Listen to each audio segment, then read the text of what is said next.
In simulizi za kila siku. Hapo zamani za kale palikuwa na kijiji kidogo kilichozungukwa na milima na misitu mikubwa. Kijiji hiki kiliitwa Lugulu na kilikuwa maarufu kwa sababu ya jiwe kubwa la ajabu lililokuwa katikati ya kijiji. Jiwe hilo lilikuwa jeusi kama usiku na kila mtu aliamini kuwa lilikuwa na nguvu za kichawi. Wazee wa kijiji walikuwa wakisema kwamba jiwe hilo lilidhibiti mvua, mavuno na amani ya kijiji.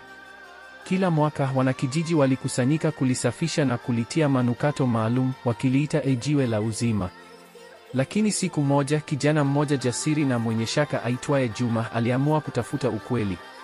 Kwa nini tuamini kuwa jiwe hili lina nguvu? Labda ni hadithi tu za zamani, alisema. Usiku mmoja Juma alijipenyeza kwa siri na kujaribu kuliondoa jiwe.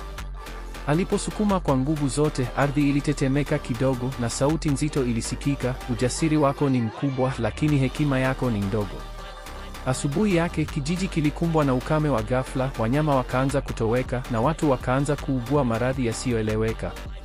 Wanakijiji walimkemea Juma na kumlazimisha arudishe jiwe mahali pake. Kwa msaada wa wazee waliliombea tena na mvua ilianza kunyesha. Kutoka siku hiyo, Juma alijifunza kuwa si kila kitu kinaweza kueleweka kwa macho au akili pekee.